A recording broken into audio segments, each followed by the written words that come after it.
everybody, Josh the RV Nerd here, my Coldwater, Michigan hometown store.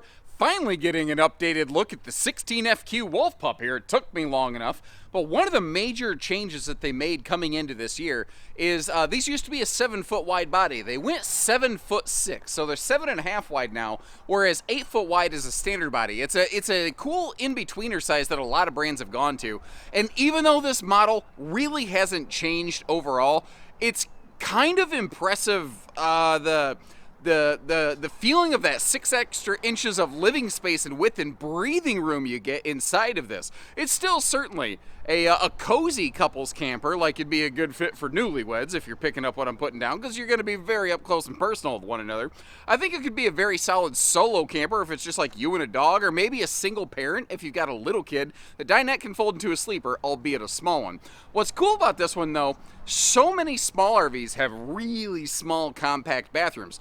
This one kind of bucks that trend and gives you a full width bathroom across the back of this. And here in the Black Label edition gives you the really insane shower hardware with the belly blaster and the undercarriage manual wand sprayer. It also upgrades the bathroom vent fan to give you one of the bigger ones. Now this is still available in the more conventional series with the blue and white tin skin, but obviously it's available still in the Black Label edition with the high gloss fiberglass, the upgraded tire package, and a whole other slew of things, including a completely different window suite. Either way, the layout won't really change. It's just a matter of the trim package that you want to go with it. And if you like how we always continue to try to drive and get you all the updated footage on these things, hit that subscribe button and let us know. What do you think about the little changeovers they made here? So if you're RV shopping and you walk onto some dealer's lot, you walk in the door, you turn your head left, which is what most people tend to do. This is kind of what you're going to see right here. One of the first things that you'll see that's different in Black Label from the standard edition is that you do update and upgrade to solid surface counters. You also get a split solid surface sink cover as opposed to the one-piece thermal foil sink cover, which kind of looks like one of those like painter's palette jobs.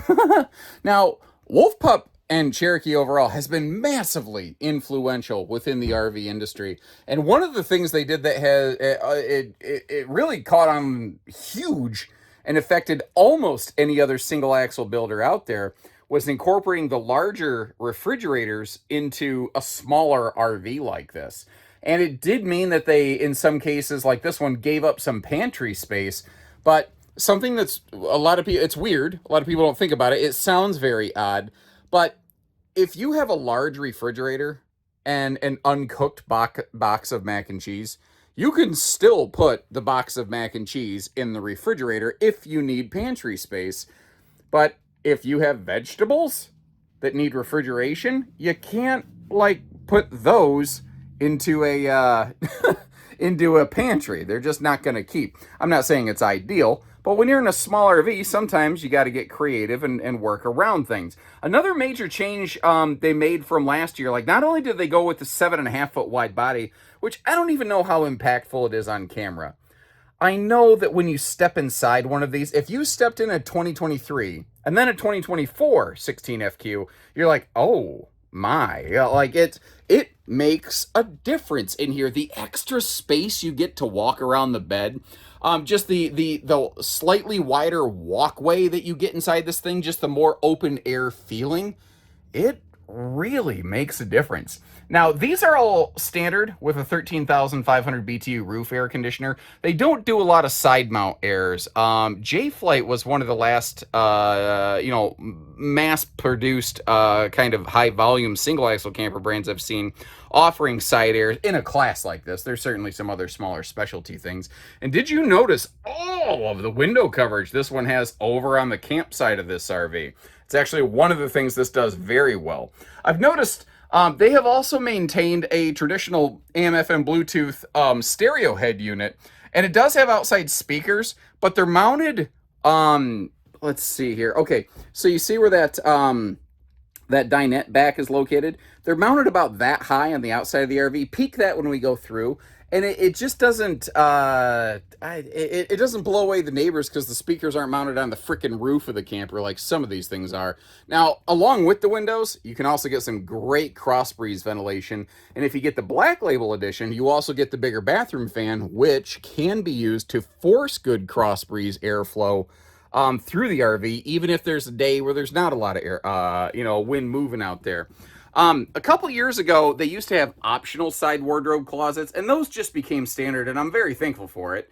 I also give them credit for including a full overhead enclosed cabinet and not just like some overhead shelf like a lot of brands will do.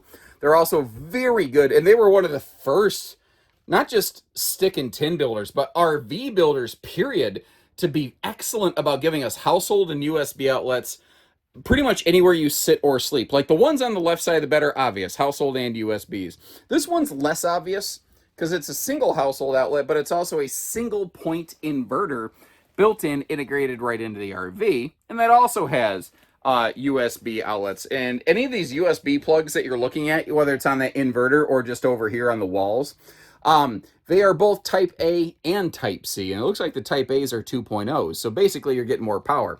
Now, I'm working off just a battery currently, and this RV has a base 100-watt solar package to power that up. You can see how those outlets are live even now. If you're boondocking in your middle of nowhere, you can at least keep your phone charged up, or, if you want to bring a Bluetooth speaker instead of the built-in wiring stereo system, you can do that. The wiring they're using in this, by the way, it can be scaled up to 500 watts of solar without needing to rewire anything. Now, cracking everything open, giving you a look around here, one of the things that you might encounter on this is that they don't give you a, bed strut system. I use the jack crank handle to kind of wedge the bed platform in the up position, and I'm not saying that's awesome nor ideal by any stretch of the imagination, but it can get the job done. There is also storage, as I kind of demoed there, under the dinette, and that can fold into a sleeper, albeit a small one. The kitchen area over here, still in my personal nerdy opinion, suffers from a lack of any and all drawers. I have asked people who are owners of this. My understanding is that under that stovetop, there's just a blank empty panel right now. My understanding from talking to those owners is that is just open air pocket space.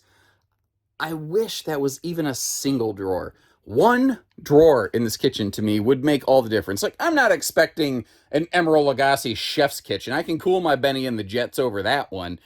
I get that I'm not going to have the most prep space. I'm not going to have a giant oven and stove top and huge farm sink and everything in a small RV. I get it. But one drawer would be nice, I think, personally. That's just, again, my 2 cents right there. Now, if you've been paying attention, if you've never seen this RV before, all right, squirrel, you didn't close that bathroom door. You didn't realize that this used to be a short queen bendy bed Murphy bed. And it just was what it was. Well, they just decided, forget that. Let's just make it a bed. Let's not try to make it something it's not. And it was always kind of an odd version of it. So it's just a straight north-south short queen mattress. Here's the thing, though. This RV is actually very true queen capable.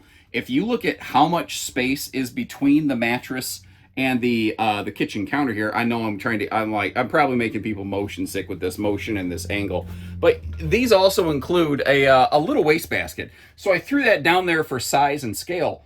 Even if you put a true queen bed in here, you'd still be able to walk around it and get in and out of bed. And with this now being wider, it's actually easier to walk around it than it's ever been before, which I think is actually kind of cool. One of the other cool things on this one is how you can have a bathroom dominance establishing staring contest. Because if you wake up in the morning and you look forward, or if you're sitting at this dinette seat that faces the back of the camper, you can just basically lock eye contact with somebody if the bathroom door is left open, which is the only way my Uncle Gary can use the one at the local Walmart. Although, I've been told this is kind of a Michigan thing. Maybe it's just a Midwestern thing. I don't know. But I've been told that we will add S's to the ends of a lot of our stores, like Walmarts. Is that a Michigan thing, or does that persist in other states? I'm not sure. Now, the space around the toilet's awesome. One of the potential deal breakers and neck breakers is the fact that this RV does not have a skylight. And what I'm wondering here is Catalina used to do the exact same thing.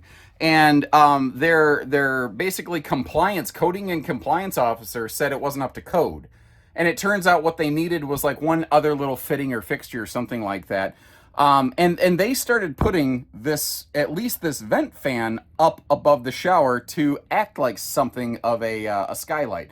Let me ask you, would you like it if they moved the vent fan above the showers, if they were capable of doing that? Would that be sufficient for you? Let me know.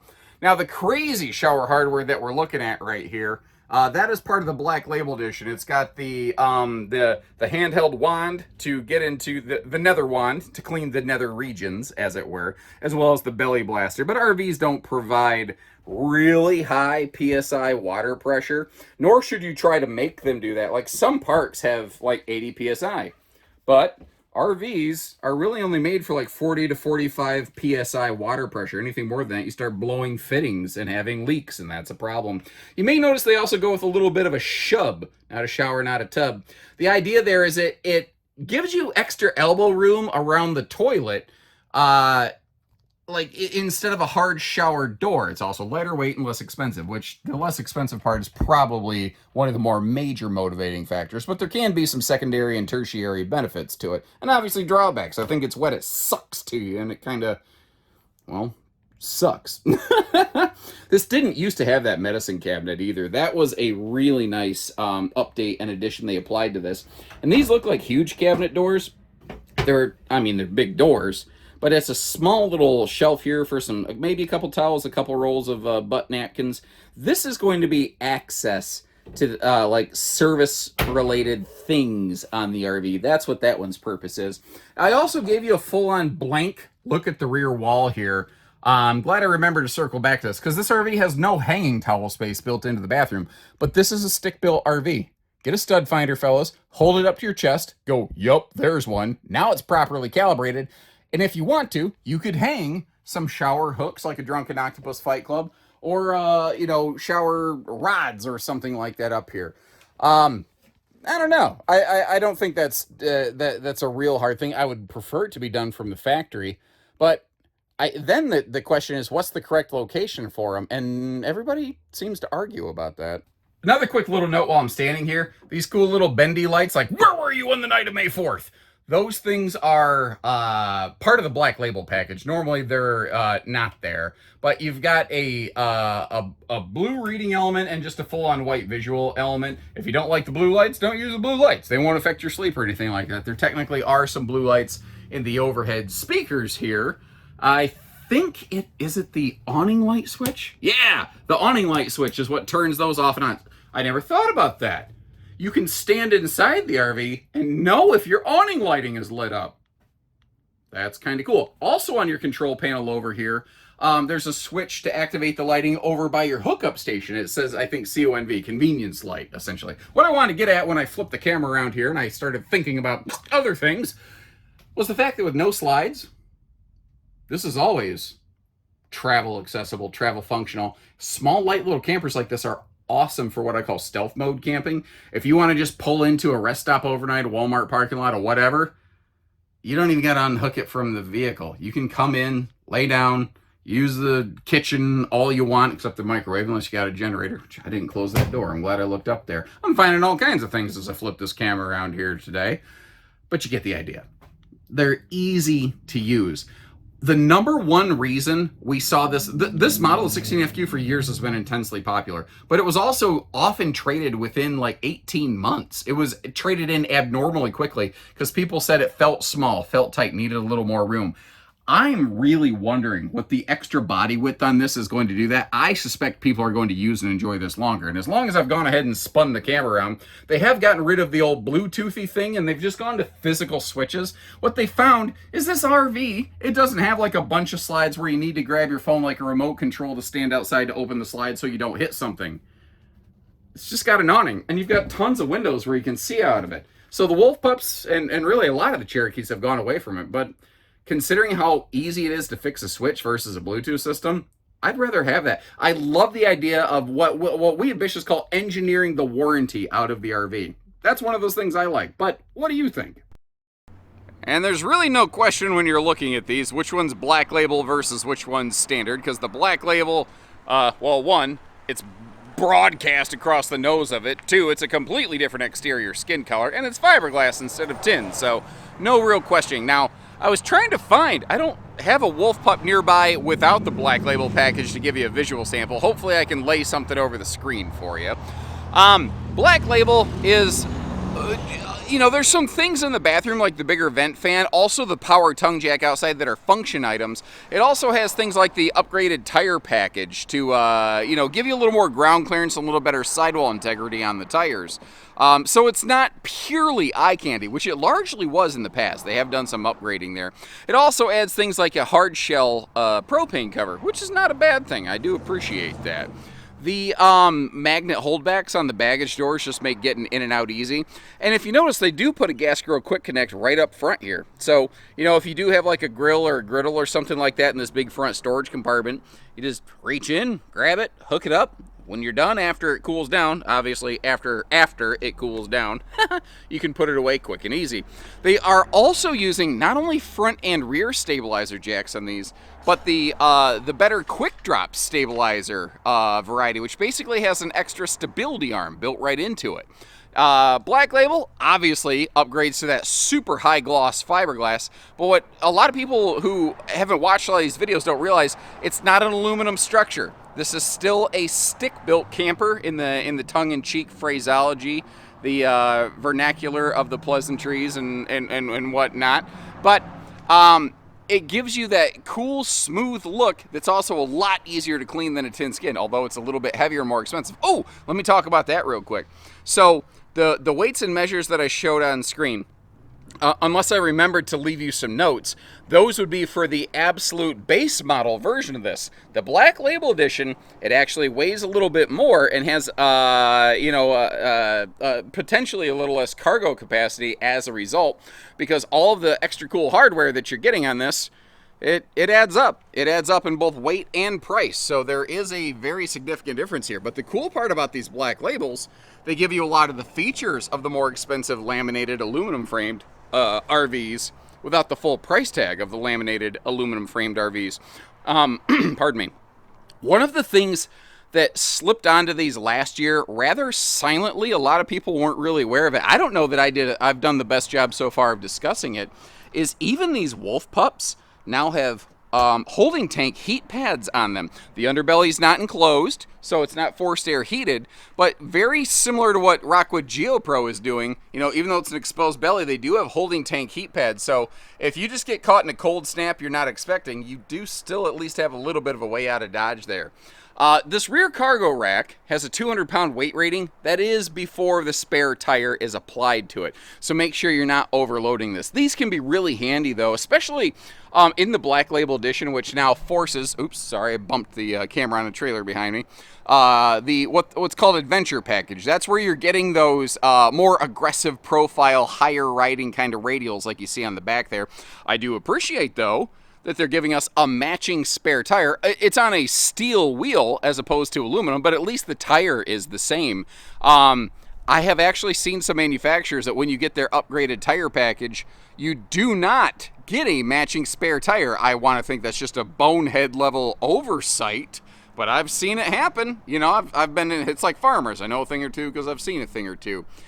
Next to that ladder prep mount, by the way, you do have a Bluetooth backup camera built right onto this factory standard. You actually just sync that up to your phone, so you don't need to worry about losing a separate monitor or anything like that. Like, I keep my phone mounted on a magnet charger holder on my dashboard of my vehicle. And, you know, it's just an easy thing then to just reach over, tap the app, and then start backing up the camper and having a cool idea what you're looking at here. Now, things like a full hot-cold outside utility shower and black tank flush, they're kind of boring to talk about, but those are really handy key features. And look at the just crazy glossy reflectivity on that high gloss glass that they're using here. Also part of the Black Label package, you go to frameless tinted windows as opposed to framed out mirror reflective windows. And 60,000 BTU tankless on-demand water heater means you can take some long, hot showers in this sucker. And the cool thing on those is they only fire up when you're actually using them. So if you are not actively running hot water in the RV, they are not burning your propane. That seems to be something I'm not sure a lot of folks understand about those. Maybe common weird misconception I can help myth bust. So in terms of things that are similar, there's the Salem Wildwood FSX 167 RBK, or RBKX if you want to get their platinum fiberglass package, kind of like Cherokee has black label. FSX has platinum, like most of the Salem Wildwood division. J-Flight's version is a little bit different because it puts the bathroom entry door, the entry door rather, near the back toward the bathroom as opposed to up front by the bed. So if that is one of those sticking points for you, we've got a couple different options. Then of course there's all sorts of laminated guys, some with Murphy beds, some without, like a GeoPro 19FD and a bunch of other things. I don't expect you to write all these down and remember them, so I'm going to leave you links in the video description where you can check those out, or see if we have one of these in stock, where we have one parked, and what the going asking price is, whether it's base package, black label, whatever the case may be. So leave us a note, let us know, and until next time, take care, stay safe, have fun, and happy camping, everyone. Thanks for tuning in.